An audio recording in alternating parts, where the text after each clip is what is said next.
Hare Krishna. Welcome to the Bhagavad Gita class, the long series. Is the audio okay? Okay, great. Yes, Prabhu. Thank you. So we will continue with chapter 16. We have two more verses left, very, very important verses. And then we will move to chapter 17. So let us start with Mangalacharan prayers. I will share my screen and we can.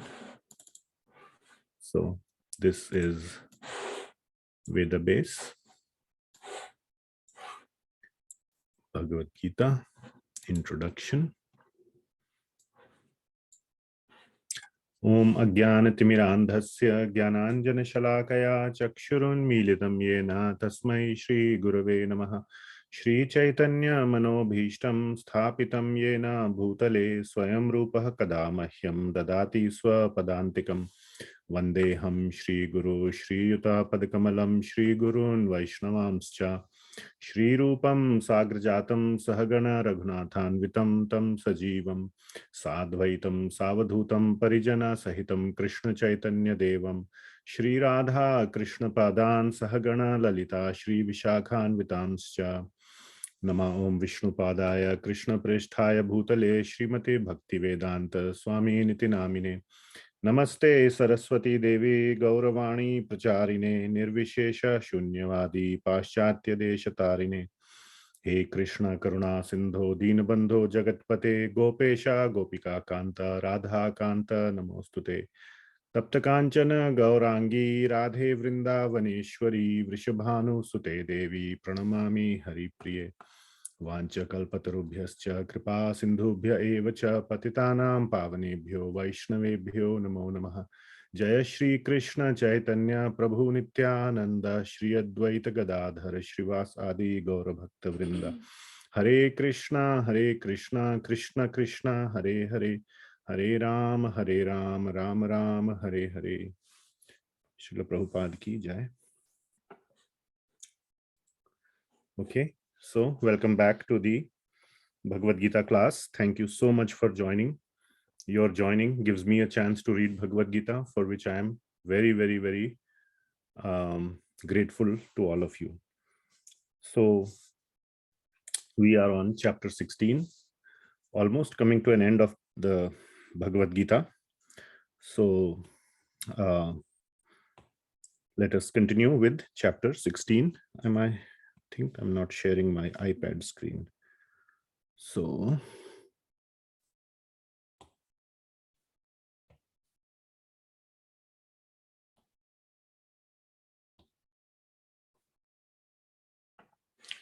okay, now I hope you can see the iPad screen. Yes. Okay, very nice.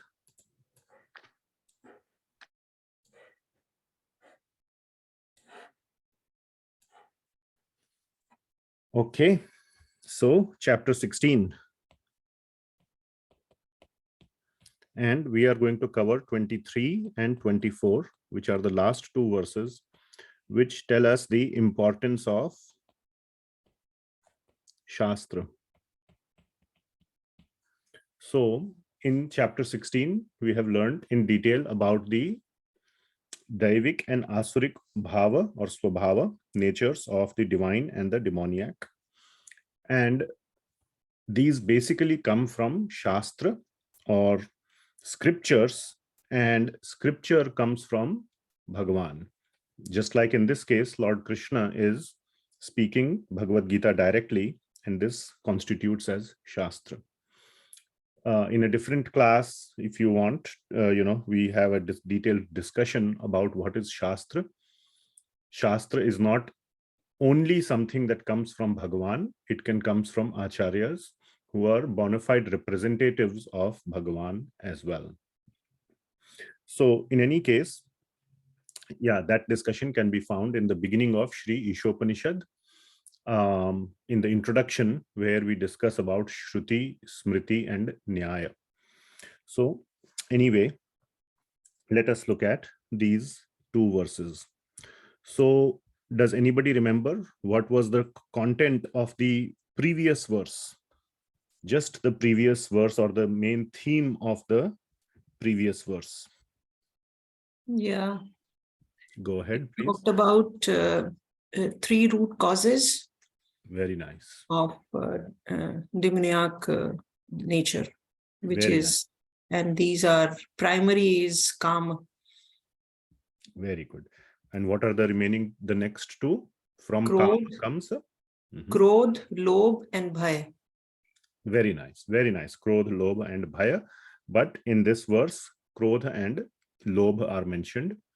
So, Kamas, Krodhas, Tatha, Lobhas, Tasmad, Etat, Trayam Tyajet. So, we must give up these 3 gates to hell. This is known as the 3 gates of hell.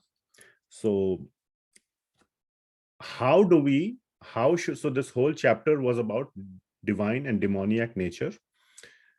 We will go a little bit deeper into this when we start the 17th chapter. But how do we identify what are divine and demoniac natures? Lord Krishna has given us a brief chapter 16, but for all the details, if we really want to work on ourselves to go from the demoniac to the divine, wherever we are in that spectrum, Shastra should be our guide. So the main point here is Shastra should be everyone's guide in their life. That is the main point being conveyed in these verses. The guide should be Shastra. So in Srila Prabhupada and various places, it has been said that there are 3 main pillars of the Shastric understanding or of the Vedic understanding. That is Shastra, Guru, and Sadhu. So Guru is one whom we listen to directly from, or whom we have committed, we do a committed listening. Sadhu is any person who is telling us the essence of the Shastra. And Shastra is Shastra. So among these 3, this is foundational. Shastra is the foundation based on which Guru and Sadhu speak. If Guru and Sadhu speak something which is against or misaligned with Shastra, then we reject Guru or Sadhu. So the foundation is Shastra. Therefore, everybody should understand a little bit of what is directly in the Shastra. There is no excuse for any person who is little bit literate to understand what is in the Shastra. Okay. I can give 2 very clear examples. Anybody can mention any example of where Shastra was the foundation and Guru or Sadhu was rejected?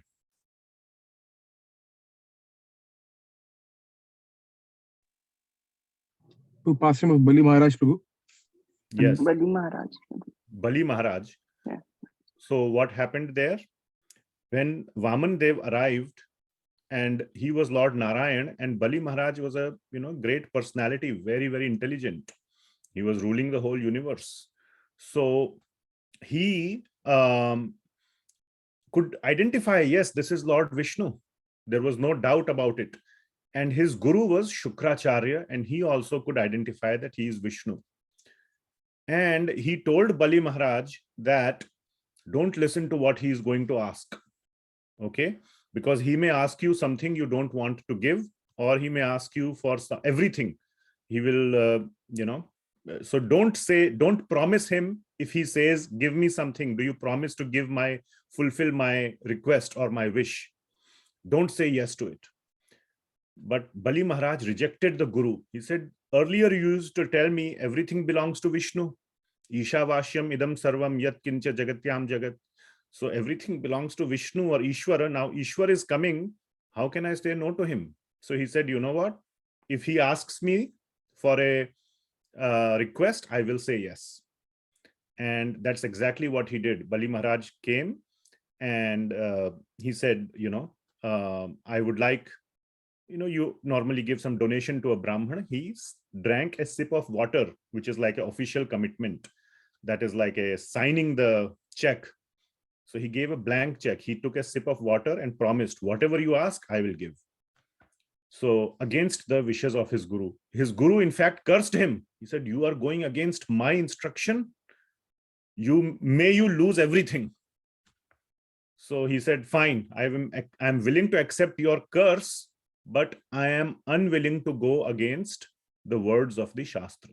That was the strength of Bali Maharaj, and he got everything based on that strength. If you read the 8th canto of Srimad Bhagavatam, or you watch the videos of the Srimad Bhagavatam series that we are still doing, there's a whole episode of Bali Maharaj, and you will see what all Bali Maharaj gained out of taking such a stance.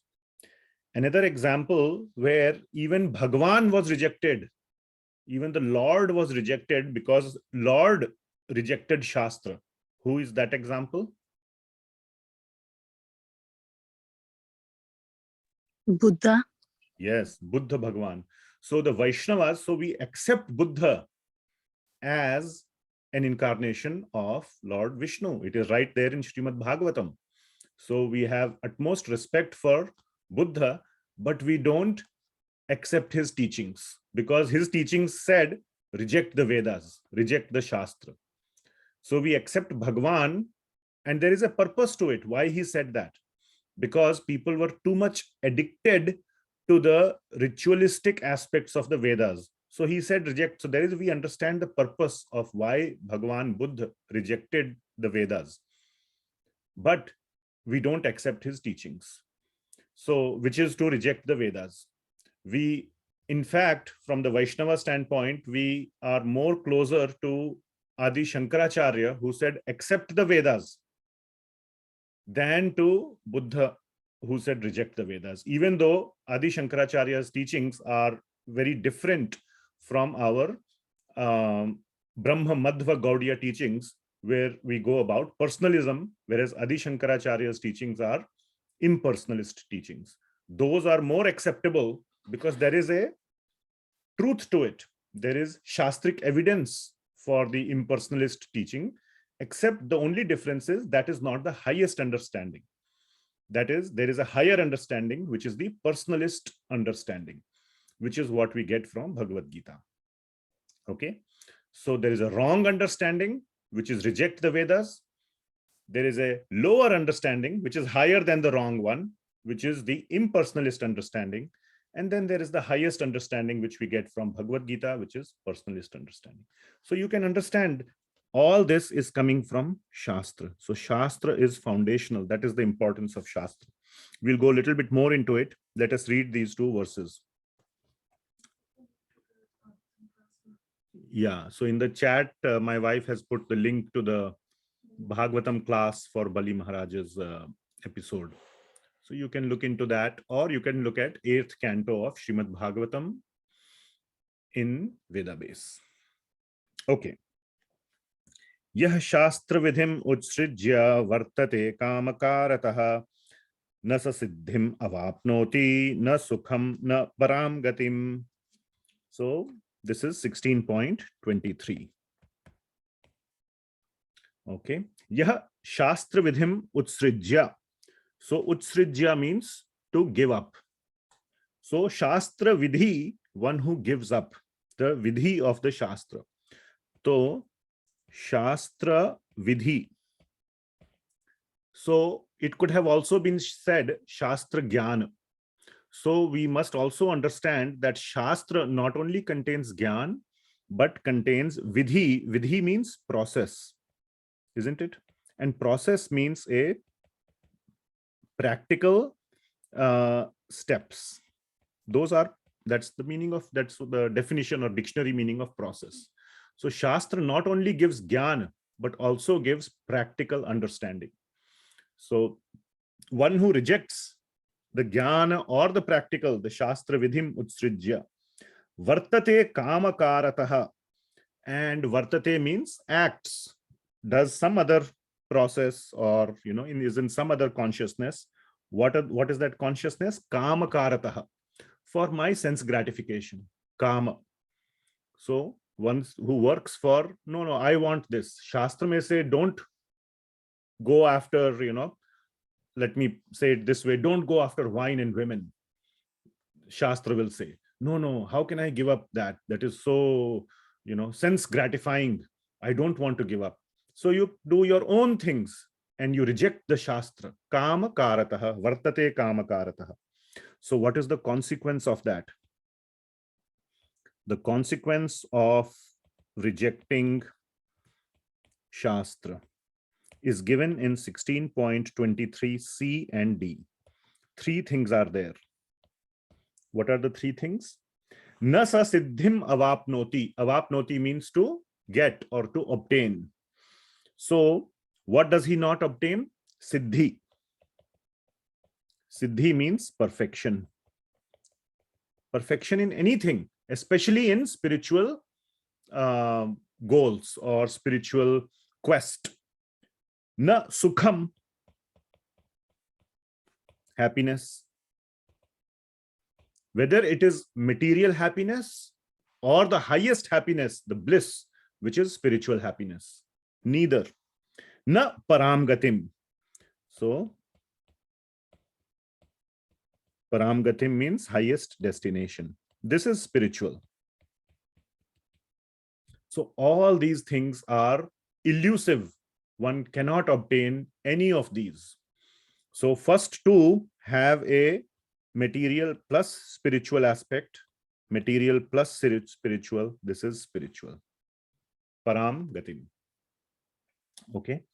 So anything, even if you are attaining for perfection in material life. Now Bhagavad Gita directly goes into spiritual quest. But the Vedas, which are also part of Shastra, talk about regulated sense gratification, which can make somebody very, very perfect even in material pursuits. So one who rejects the Vedas, one who rejects these teachings cannot even become materially, he may become temporarily. It may appear that he is winning or he is achieving something, but in the long run, he will be a loser, complete loser.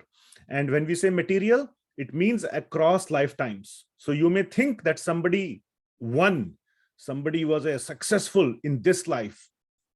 We should see what is happening in the next life. Now we cannot see, but that is also material. One is in this cycle of birth and death. Okay. So yeah. Okay. So Srila Prabhupada, in his purport, says that the expectation from human life is to study Shastra. Nobody should die. You might have seen, if you in Portland here, there is a very famous bookstore called Powell's. And of course, they want to sell books. So on the checkout counter, there is a card or like a bookmark that they keep. So I picked up a bookmark. It said 100 books to read before you die. So you use that. That's a free bookmark you can take so that you can see, oh, these are the 100 books you should read. So you will come back to Powell's and buy more books. That is the purpose. Anyway, I looked at that list of 100 books. There was no Shastra in that, let alone, of course, Vedic Shastra. Even the Bible was not mentioned in that list of 100 books. Okay. So, I mean, if they keep a Bible or Bhagavad Gita, they will still profit from it if they sell it. But the point is that the kind of books that they say you must read before you die is not Shastric. So if there is one book or two books that you must read before you die, Bhagavad Gita, Srimad Bhagavatam, the Vedic literatures, the Vaishnava literatures should be at the top of your list. One should not die before reading these books. At least make a serious attempt. So that is point number one. Srila Prabhupada makes a very strong point. Expectation from human life is to study Shastra.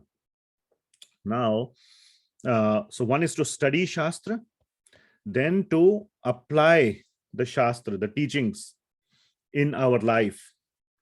Okay. And number three, to make spiritual progress. So, which means is that when you apply, there will be failures. You will fall down. Don't give up. So track your application to make forward progress. The application should result in progress. Make sure that it results in progress. If it is not making progress, or if you are not making progress, the problem is not in Shastra. The problem is in our application. Just like in a science experiment. If you are supposed to get a straight line in the graph and you are getting a curved line, it doesn't mean that the law is wrong.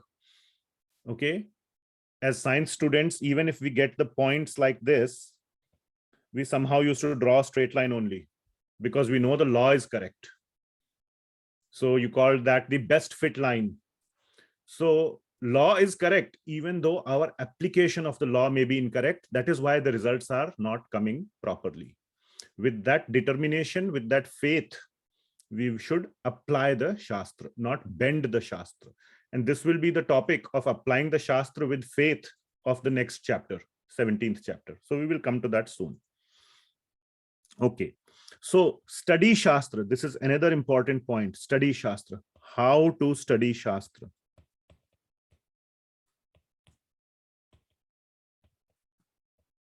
There are many ways that are given to study Shastra. One of the best things that I can share with you is from Srimad Bhagavatam itself. So if you go to Srimad Bhagavatam, Canto 12, Chapter 13, verse number 18. This is a very important verse in Srimad Bhagavatam, and I will show it to you.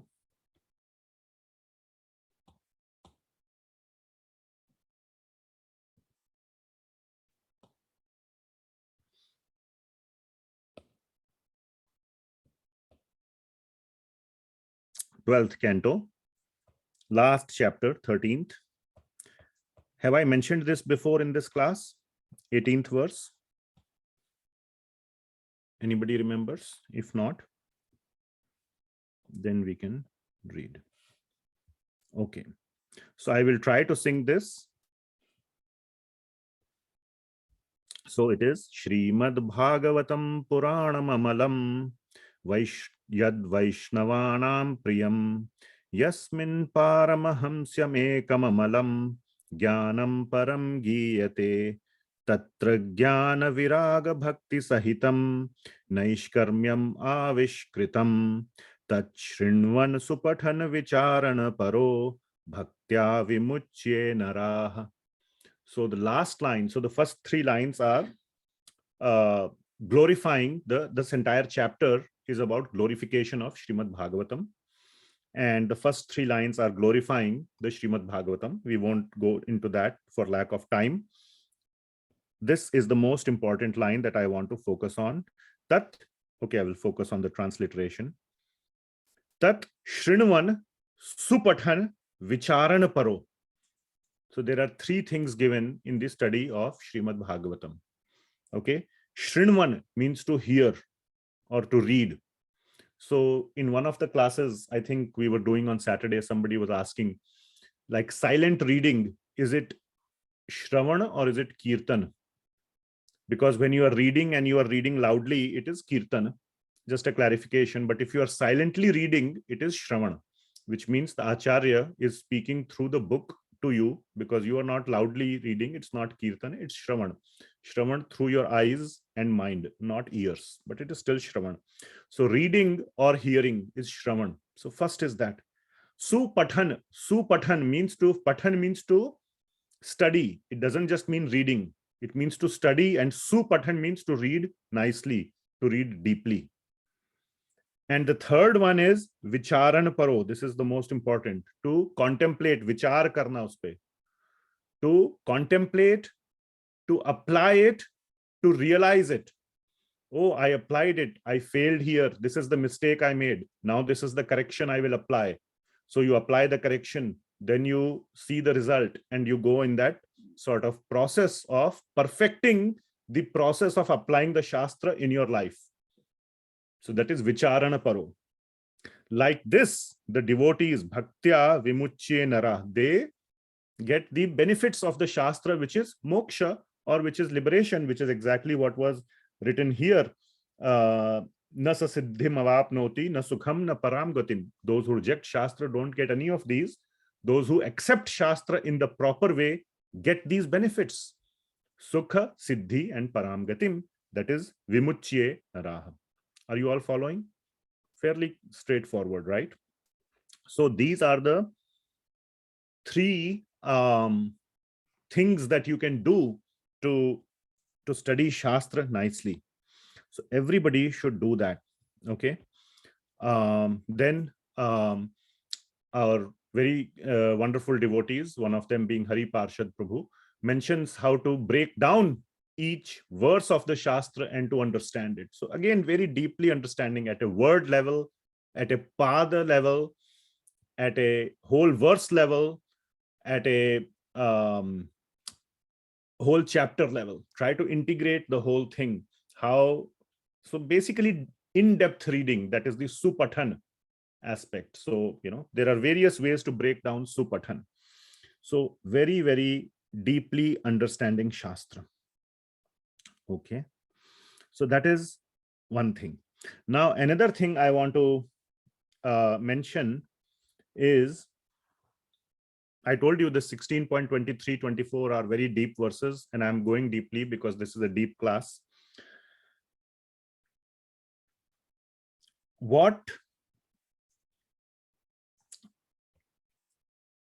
Let me see. I have the answer in my notes. I'm trying to formulate a question for it. So anyway, so here we saw three things. Shrinvan or Shrinvan, hear, read. Supathan means deep study. And Vicharana Paro means to apply, realize, correct, and reapply. This whole cycle, and then apply again. So keep undergoing this cycle. So application. So that is Vicharana Paro. So these are the three aspects. Then the next point is, why Shastra? Why does Shastra help us? Or why so much what does Shastra actually provide? That is the question. Why Shastra? Why so much focus on Shastra? What does it actually provide us? So three things it provides us. Please keep in mind. 1, 2, 3. The first thing that it provides is conviction.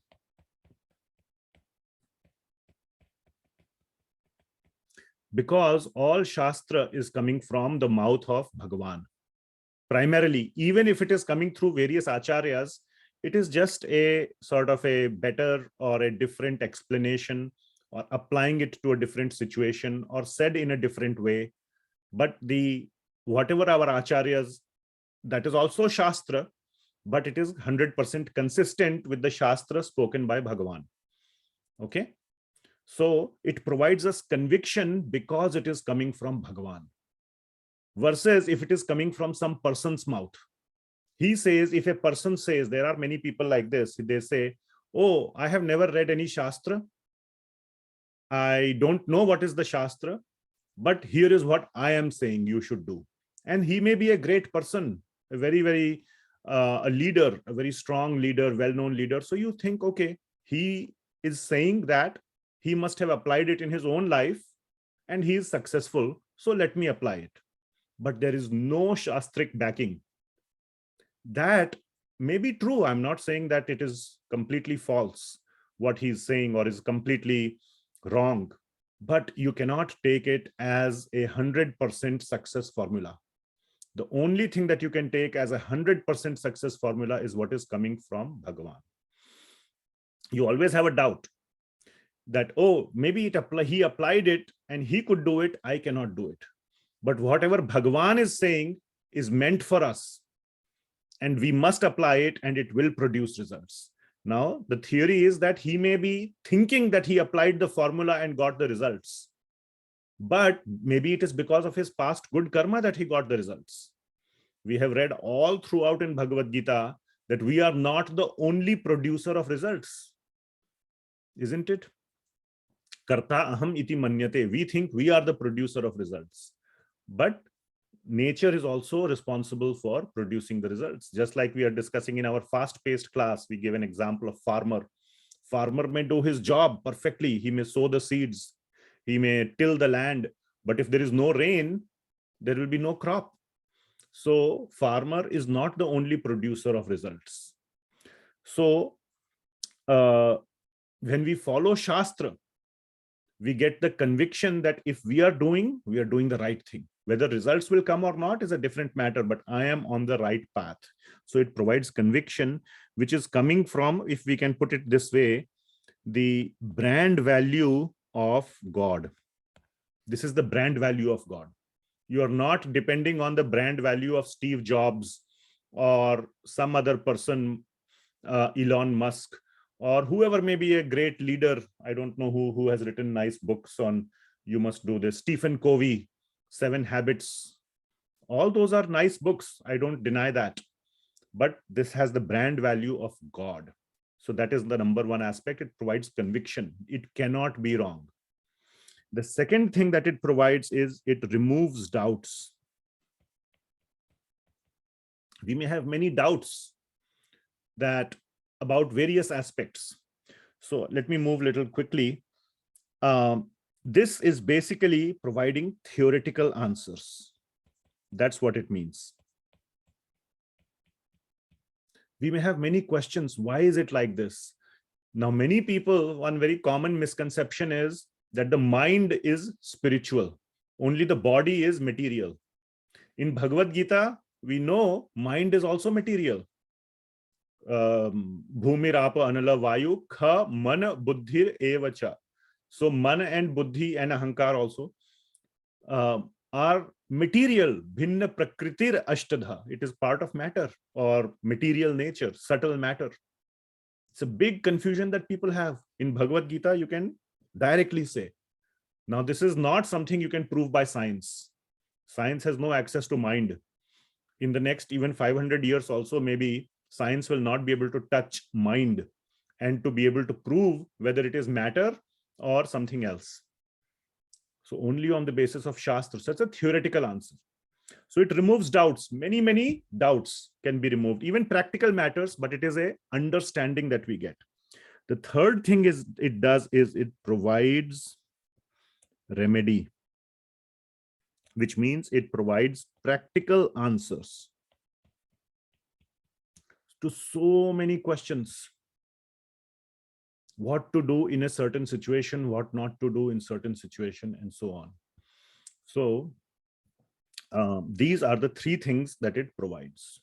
There are so many examples. In Srimad Bhagavatam, it's just full of examples. It's stories about various devotees, about non-devotees or demons. What are the wrong things they did? What are the right things the devotees did? Or a demon or a demoniac nature person, how he corrected himself, how he went from lower position to a higher position. Just like Ajamil in the 6th canto, he fell down, became a very big rascal, and how he was able to go up. Bharat Maharaj in 5th canto, how he slightly fell down in one life, got attached to a deer, and then again he rose up.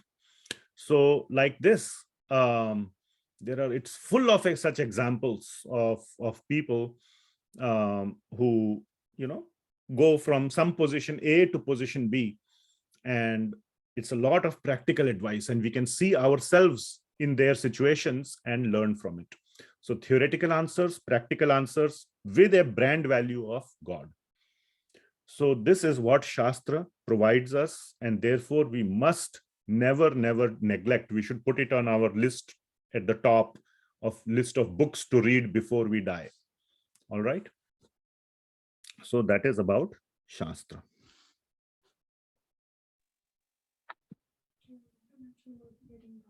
Prabhuji, there is a question in my mind. Puchiye. There is a question in my mind. When, as per Bhagavatam also, we say that Buddha is incarnation of God. So, what he speaks is, should be treated as Shruti. Then Shruti is always a Shastra.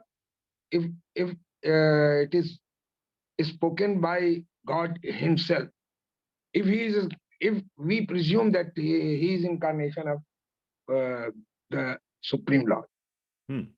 Yeah, so there is little bit of why this conflict? Why this conflict? Yeah, so there is, I agree. Very nice question. I agree that there is, so please listen carefully, okay?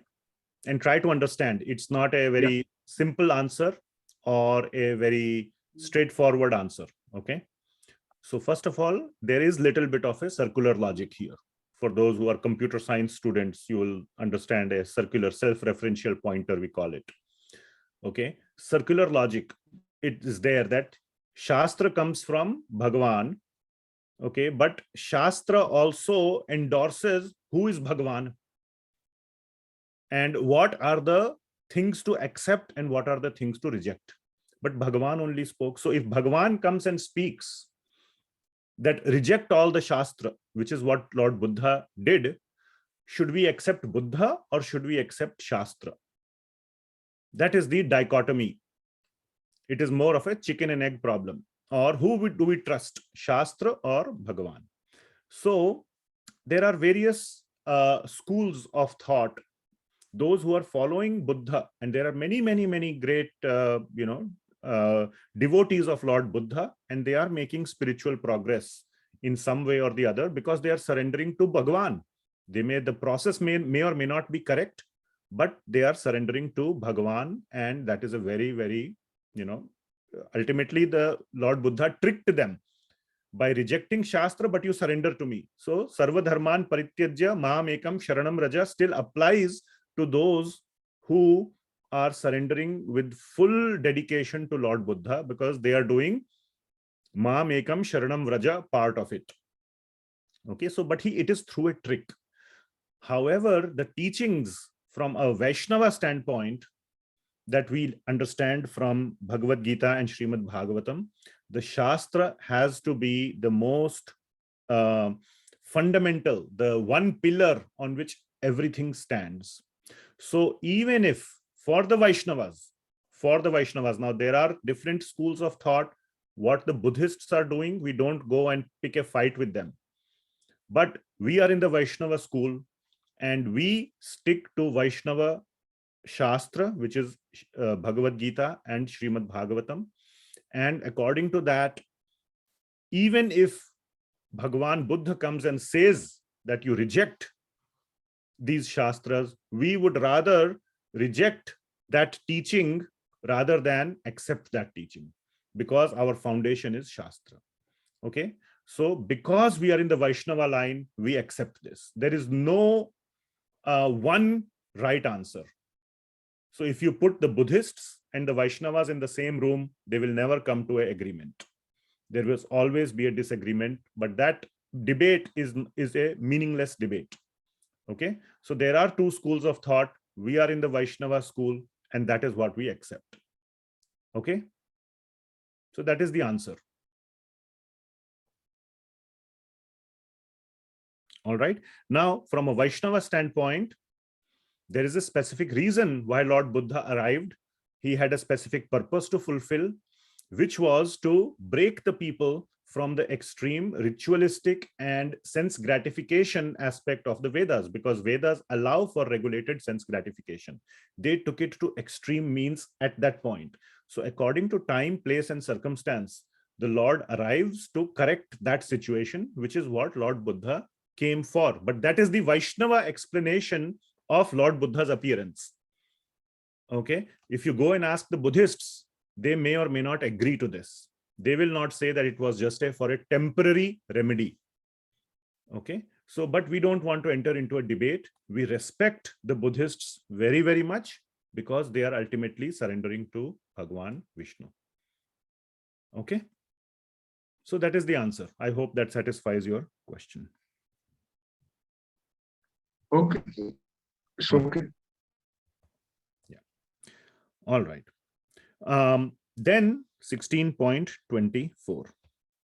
Next verse. So another important verse where we want to understand some very important points. Tasmat.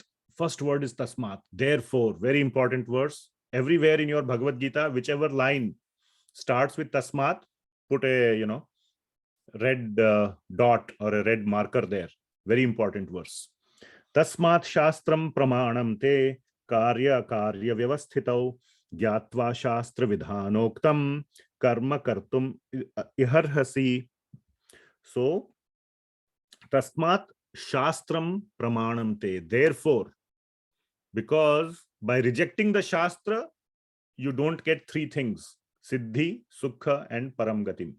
You don't get, which is pretty much anything or everything. So by rejecting shastra, you are lost. That was the previous verse. Therefore, shastram pramanam te. Follow the pramana, evidence in the scriptures. There is so much evidence, there is so much logic or proof or arguments, instructions, learning in the scripture. That is all captured in pramana. So follow the evidence of the scriptures. To do what? This is a very important line. So A means follow. So 16.24, we will divide it into A, B, C, D. Follow evidence of scriptures. And evidence means a lot of things which I just said. Instructions, proof, argument, logic, so many things. Then B is to do what? Karya akarya vyavasthitau. Vyavasthitau means to determine. One second, let me close this. Vyavasthitau means to determine. So to determine what? Karya akarya. What to do and what not to do. Both. Which means to do and to avoid. That whole thing is there. Both are there. Karya akarya vyavasthitau. And knowing, the next two lines are easier. Gyatva shastra vidhanoktam. Again the word vidhana, the process. So knowing the process in shastra. Uktam. Ukta means to speak. So that shastra which has been spoken by Bhagavan. Shastra as spoken by God. Okay? Not by any leader, not by Stephen Covey or Steve Jobs or any such thing, by Bhagavan. So Shastra vidhanoktam. Karma kartum iha arhasi. You should do your work, or you should act accordingly. Okay. So these are the points of the verse. Do you follow? Follow the evidence. Evidence is very important. It's a loaded word of the scriptures. And this is the most important part, which is to determine what to do and what not to do. Shastra gives both. Now in Bhagavad Gita, you see a lot of places in the Bhagavad Gita. I think last time I enumerated on the screen, I wrote down all the places of developing good qualities. I found that list and showed you. And in 16th chapter is full of demoniac qualities as well. What not to do. So Bhagavad Gita strongly contains what to do and what not to do. Both it contains. You cannot argue against that. Bhagavad Gita very strongly contains both to-dos and not to-dos. And like this, you should act. Okay. Now there are, so Shastra. So I want to emphasize this point.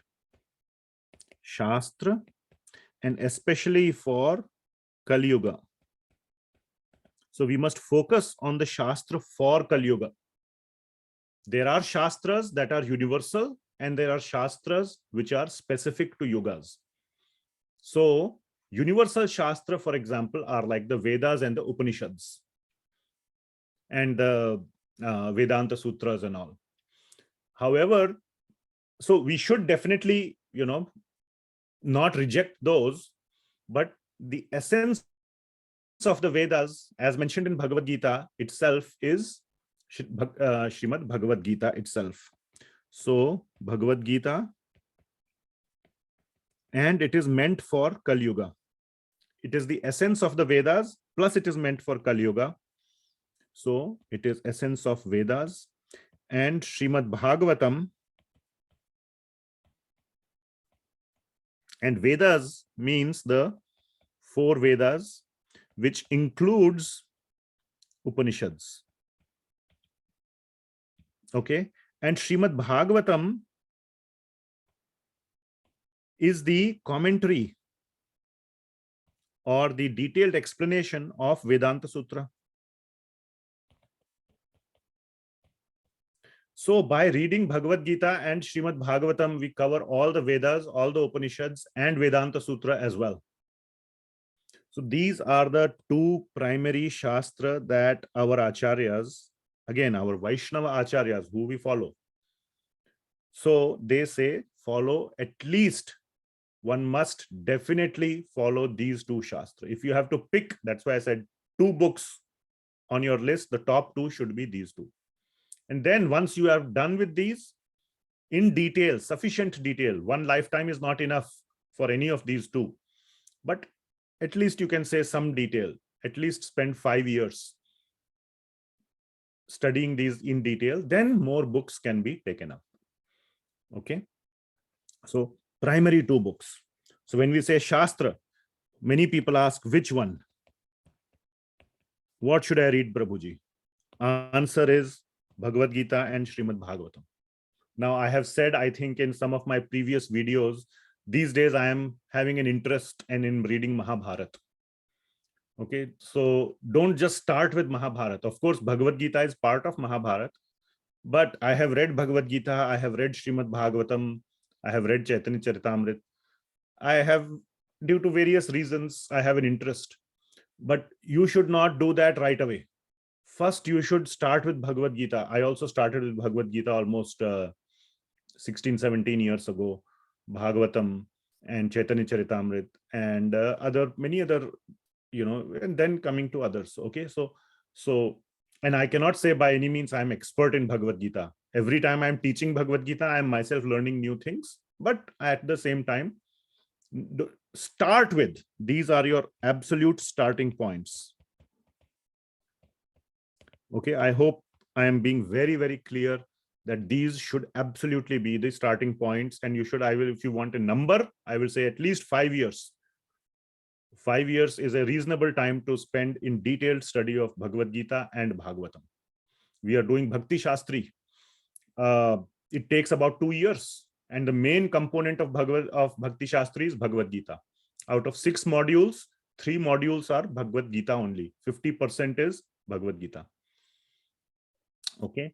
So by the way, if there are any serious students who are interested in joining Bhakti Shastri, I have 2 or 3 spots available. If you want, you can join. We will be starting a new book, but you should have had a good understanding of Bhagavad Gita, which all of you have because you have been attending the class, and you should be chanting 16 rounds of Hare Krishna Mahamantra every day.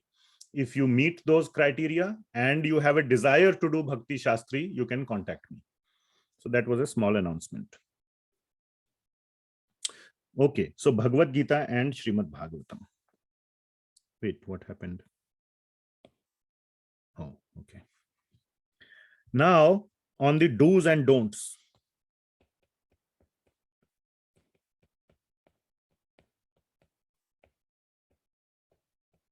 Now, in Bhagavad Gita itself, there are many, many do's and don'ts.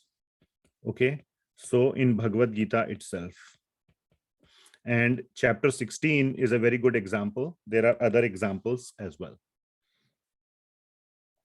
Now, some other do's and don'ts that I want to specify.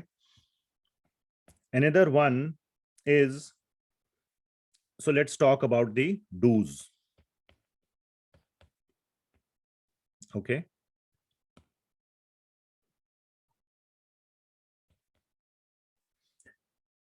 So the first 3 processes of devotional service, 3 out of 9, I will say, because there are 9 processes, which is known as of devotional service, which is known as Navadha Bhakti. We are doing I started this class last week on Saturday. So one video has been posted, and in another class we will complete. So we covered 2, Shravanam and Kirtanam. So 2 or 3 of the 9 processes, which is Shravanam, Kirtanam, and Vishnu Smaranam. Vishnu applies to this and this as well. So Vishnu is a common, so it fits in one line. So Shravanam, Kirtanam, Vishnu Smaranam means all 3 of Vishnu. Shravana of Vishnu's name, Kirtana of Vishnu's name, and remembering Vishnu. So that is the do's. And then there are remaining 6 steps, or 6, not steps, I'm sorry, 6 processes. At least Shravana Kirtana is very, very important. So that's one do. It's strongly given in the scriptures. This is from Srimad Bhagavatam itself, the teachings of Prahlad Maharaj in 7th canto, 5th chapter. Another set of do's is the 5 limbs of bhakti, which is given in Chaitanya Charitamrita 22 or Madhya Lila 22.128. Very famous verse which gives the 5 limbs of bhakti. So let's quickly look at that. So anybody can tell me what are the 5 limbs before we go there? Or you can tell Prabhuji, Sadhu Sang, Naam Jap, Very nice. Mathura Vas, Very good. DT worship, and Smaran. Very nice. Very good. So Bhajana. yes. So bhajan, and I think she mentioned Naam Japa or Naam Kirtan.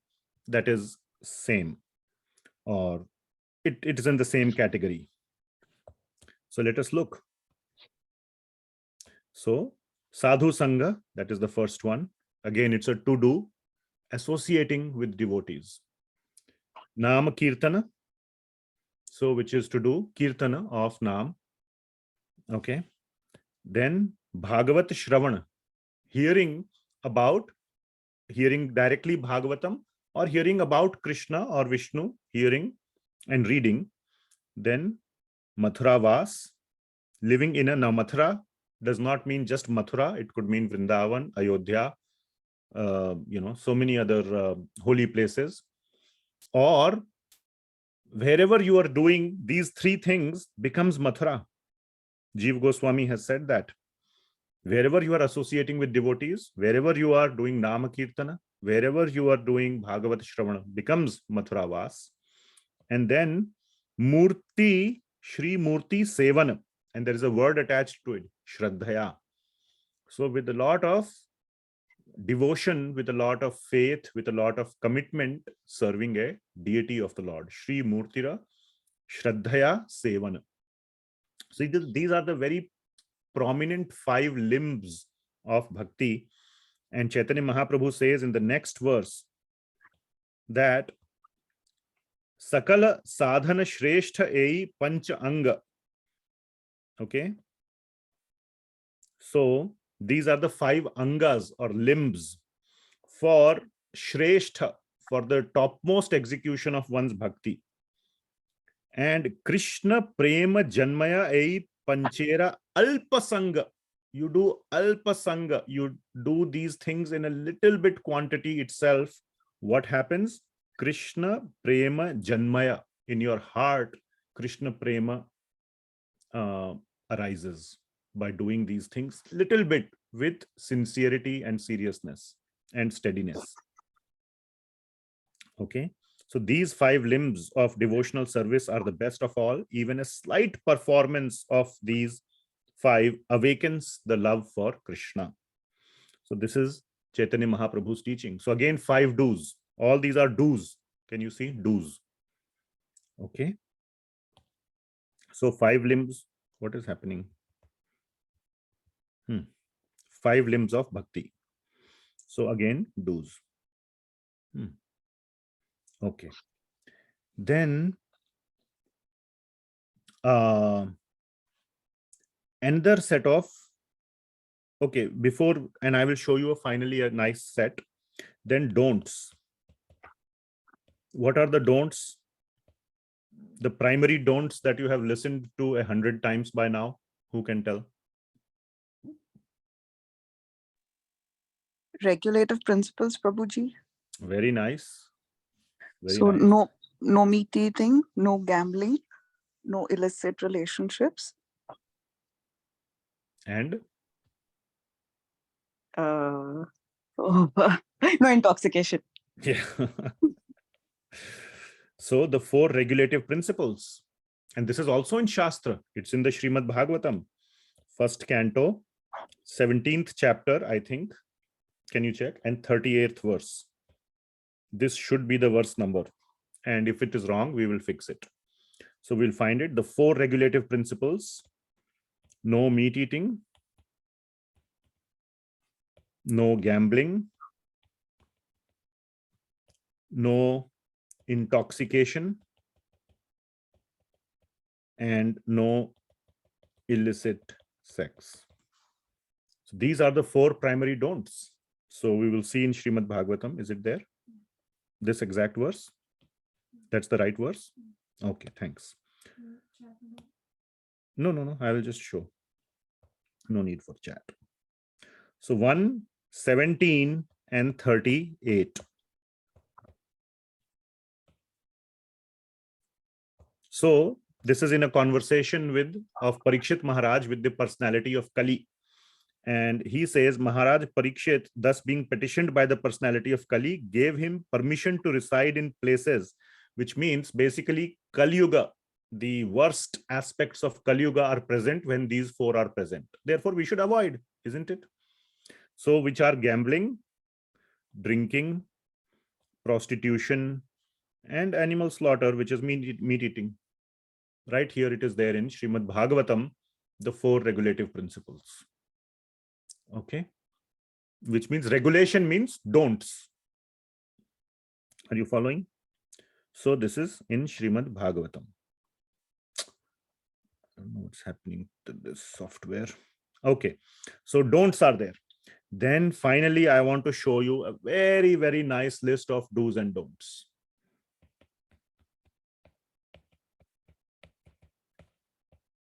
Okay, so 10 do's and 10 don'ts, okay, are given, plus 44 more do's and don'ts, mainly do's. So, but 10 do's and 10 don'ts are given, and this is in Nectar of Devotion, which we will study as part of Bhakti Shastri, written by Sri Rupa Goswami in chapter 6. So let us quickly go there. I want to show you all this so that you can take it away. This is very, very important. You can refer. I'm giving you all this. These are the cheat sheets, or the, all the prescriptions. When you go to a doctor's office, you don't leave with anything else other than a prescription. You give all the money, you put in all the effort to go to the doctor, everything you go, finally, all you get is a piece of paper which has the prescription. Yes, he tells you some things which you forget. Ultimately, what matters is what is on the prescription. Eat this, do this, do this, do this, don't. He'll write it down nicely for you and give it to you. For that, you give him $300 just for a piece of paper. That is why I'm showing you this piece of paper, which Bhagavan has given us for free. So this is the prescription. So Nectar of Devotion, chapter 6. So we will go to library. And here is Nectar of Devotion, which is Srila Prabhupada's summary study of Bhakti Rasamrita Sindhu. He has very nicely condensed it into a nice English language to understand it nicely. And chapter 6, how to discharge devotional service. The how to, do's and don'ts. Okay, and here he will give 64 items. And let us first see what he has written at the end. At the end, he has written, now the total regulative principles aggregate to 64 items. Okay, as we have mentioned, the first 10 are the primary 10 regulative principles. Though Srila Prabhupada has mentioned it as regulative principles, you will see, I just said that regulative means the don'ts, but so there's a little bit of a contention here. But these 10 are the do's, basically, what to do, even though Srila Prabhupada is calling it regulative. So I correct myself that regulative is don't, but these are the do's. Then the next 10 are the secondary regulative principles. Sorry.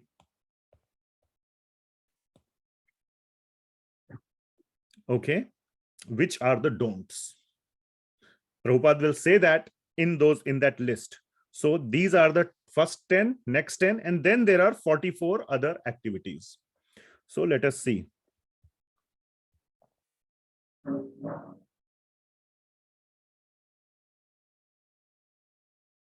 Yeah. So these are the 10 items. So 1 through 10, you can see the numbers 1, 2, 3, 4, 5, 6, 7, 8, 9, 10. So I don't want to go through, and we'll take a lot of time if we read through each of these. Accepting, so the first 3 are to do with accepting or taking shelter of a guru. So this is very, very important. If you want to make serious progress in your devotional life, this is a very, very important aspect.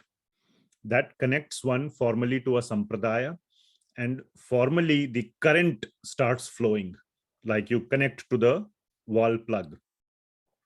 More will be discussed in the Bhakti Shastri classes, which will all be public, by the way. The classes will be public. All the homework and corrections and feedback and group discussions and all those things are done with the Bhakti Shastri group only. But the classes will all be public.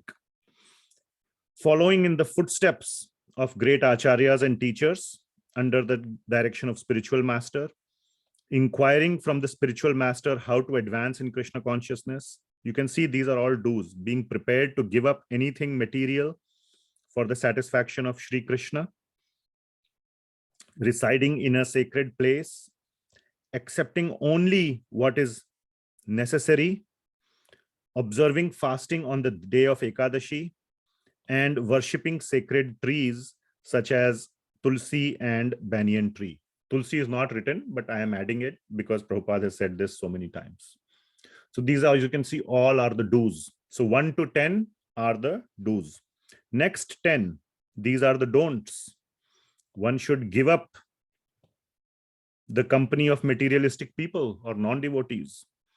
One should not instruct a person who is not desiring of accepting devotional service. So don't teach him about, devotional service and bhakti. Lord Krishna will also say this at the end of Bhagavad Gita. You will see that. One should not be very enthusiastic about constructing costly temples or monasteries. So all these costly temples and all, the purpose of a temple is for education and worshipping the deity. All the money and all the energy should not be spent in beautifying the temple. Of course, the deity should be beautifully decorated and worshipped. But all this, anyway, we can have a long discussion about it. So I won't go into that. One should not read too many books. Now, this means too many books, all that like the Powell's 100 list. This does not include Vaishnava literature. Vaishnava literature must be read, but not all these other worldly books. One should definitely read the Vaishnava literature. One should not. So you can see again, I don't want to go through all this, but these are all the one should not, one should not, one should not. So these are the don'ts. So here are 10 more don'ts. Okay. So 10 do's, 10 don'ts. And this is in the Nectar of Devotion by Srila Rupa Goswami. Okay. So now you can confidently say that the Shastras give very clearly Karya, Akarya, Vyavasthitau. This one line, we expanded upon it so much. The second line of this verse, Karya, Akarya, Vyavasthitau. All right. So that brings us to an end of chapter 16. Any questions?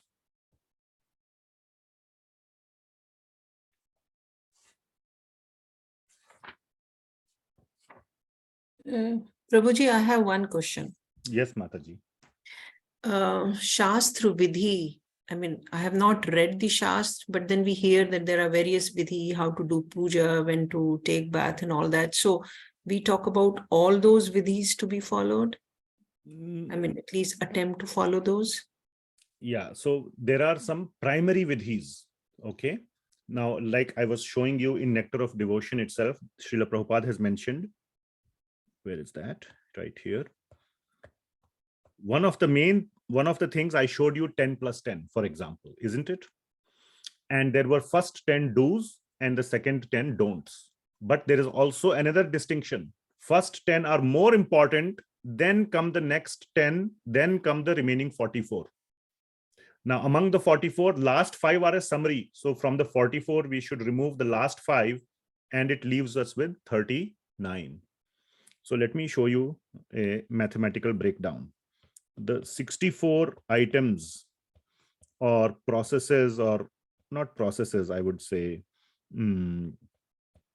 do's and don'ts of bhakti. Okay, 10 plus 10 plus 39 plus 5. How many it comes to? What is the addition? 64. 64, yes. So out of these 10, very important, then next important. This is the next level. And these are third level important. And these 5 are a re-emphasis of previous ones and are most important. So you can say that this is A, this is the, when we go through Bhakti Rasamrita Sindhu or the Nectar of Devotion, we will go into the relative ranking of these. But the point is, as you can see here, very important, next level important. I will just pick on that for now.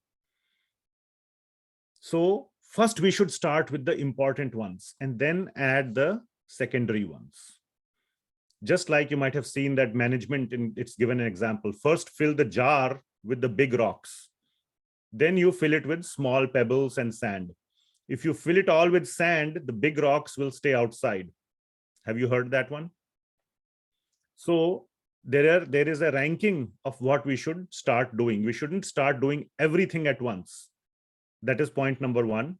And therefore, we should get direction from mentors, from Guru, Sadhu, and Shastra, who can tell us what to prioritize. So we should not take up everything, and we should not take up the 3rd, 4th, 5th category without taking up the first category. So start from the top, and you cannot do everything. Nobody can do everything.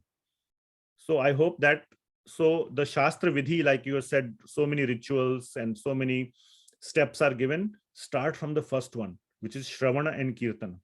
First, take out time to dedicatedly do those and put the next one, other ones at a lower priority. Okay, if you have time and energy left, then you can add more. And this personal guidance you can get from a guru or from a sadhu. And if that is not available, find a mentor who can really help you in your progress in bhakti. Okay. They can give you a customized understanding. Like a doctor, you go for personal advice to a doctor. Even if you have the same problem again after 2 years, you still go to the doctor.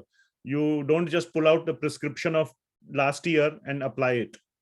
You go and ask again, because this year's fever is different from last year's fever, isn't it? Or if you have 2 children, one child has fever and another one has fever, you take appointment for both separately. You don't say, okay, just see one child and give 2 prescriptions for both my children. Doctor will not allow that. He will say, I have to give customized prescription for each one. So that is the process of bhakti. So you must prioritize and start from the top.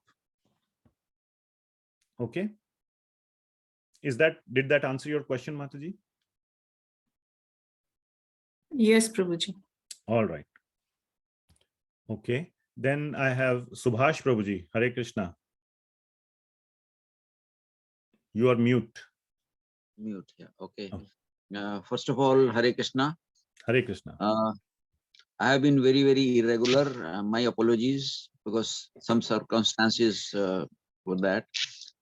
My question is, I have a friend who is very overwhelmed and is kind of going down in life, basically. Although he is discharged all his responsibilities with 2 daughters' marriage and all everything, but this is some phase of life is he's needing help. I'm trying to, but I know that Krishna association will definitely. My question is, how do I go about him? He is a believer. He is not he's atheist or anything, but what should I do for him? So 2 things that you can do directly. Okay. The first one is to pray for him, which you can always do. That I'm Sincerely. doing. Very nice. I'm doing. The second is give your association, and association to the level and to the manner which appeals to him. So level and manner. So if he is somebody, I don't, like you said, he's not atheist, but let's say if he was atheistic, let's say as an example. Yeah. Okay. Don't start telling him about Bhagavan. Start telling him about the good things or the mode of goodness aspect, or the aspect of even an atheist understands that yes, detachment is good. Too much of anything is bad. That's a very famous saying. So start from those aspects. The first 6 chapters of Bhagavad Gita. Don't go into 7th chapter where Bhagavan says that, mattaha parataram na anyat.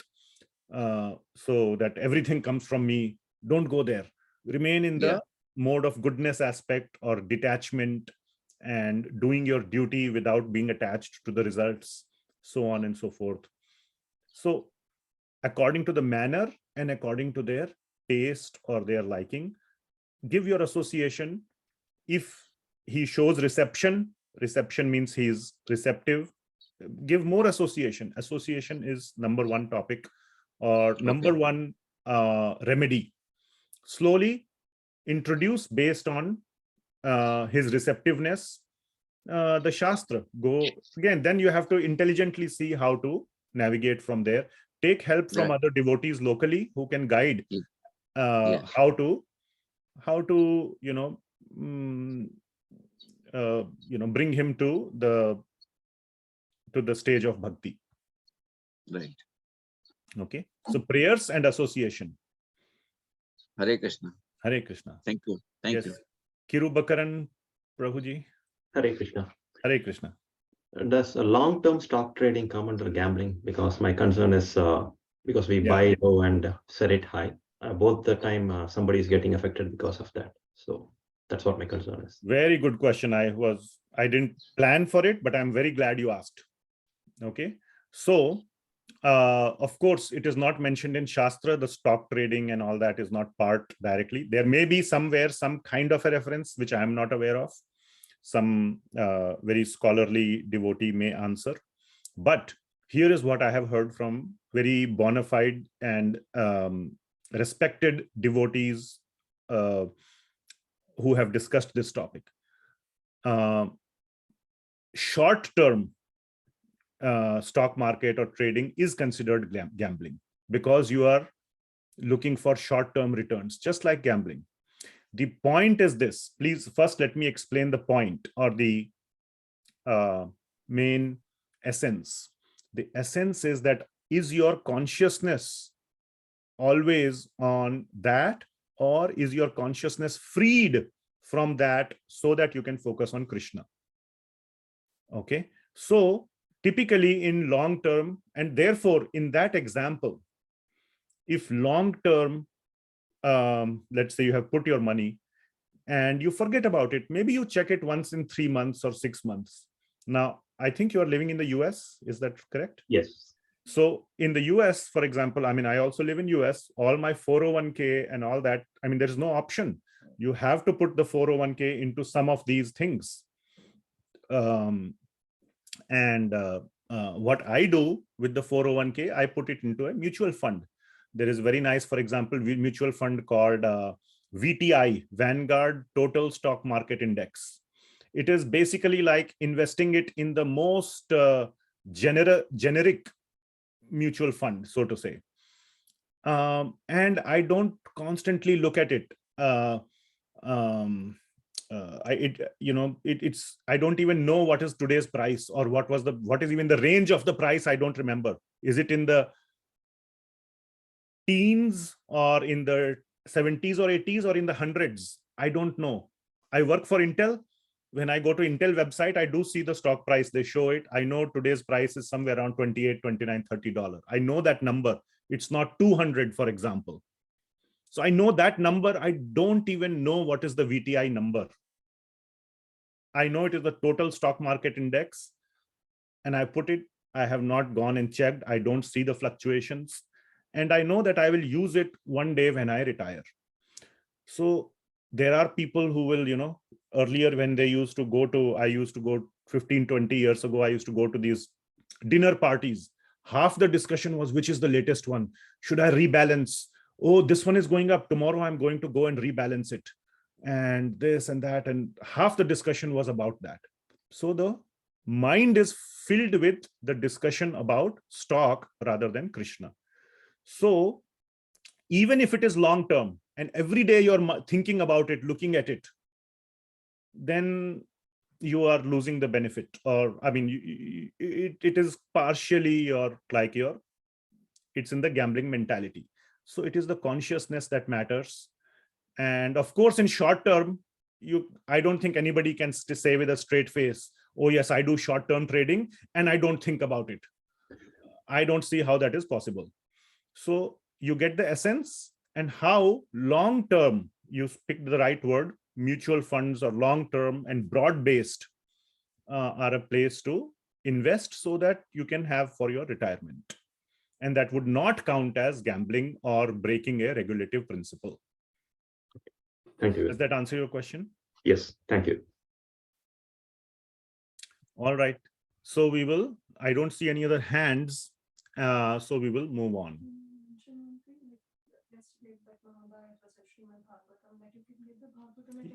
Yeah, and so my wife is reminding me, we mentioned about the Srimad Bhagavatam today, and then the study of Bhagavatam.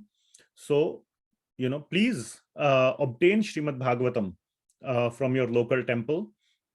Paper copy is always nice. It also helps the temple, helps the publisher, which is Bhaktivedanta Book Trust, our ISKCON publisher. Although the Bhagavatam is available freely on Vedabase, try to get a paper copy. You will look at it. Bhagavatam is the literary incarnation. It is an avatar or incarnation of Bhagavan.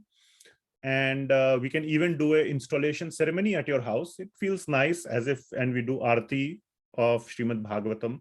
We do some Katha. You can do all those things at any time during the year. Now, of course, in the Bhagavatam, it is mentioned to do it. One auspicious day is called Bhadra Purnima. It comes sometime in August or September. So you could do it on that day, but don't wait. Okay, if you want to read the Bhagavatam, today is the best day. Okay, like if you need something, you don't have to wait for Thanksgiving sale. It may be available for a little bit cheaper, but if you need it today, buy it today. Get it today, don't wait. Don't wait for the benefit of getting it today could far outweigh the benefit of getting it on Bhadra Purnima day. So that is the announcement. Okay, so much discussion, nice discussion we had on Shastra. Thank you very much. We will conclude the video here. Don't go away. We will stop the video, restart the video with chapter 17. Okay, thank you very much. Srimad Bhagavad Gita ki jai, Srila Prabhupada ki jai. Don't go away. We will be restarting.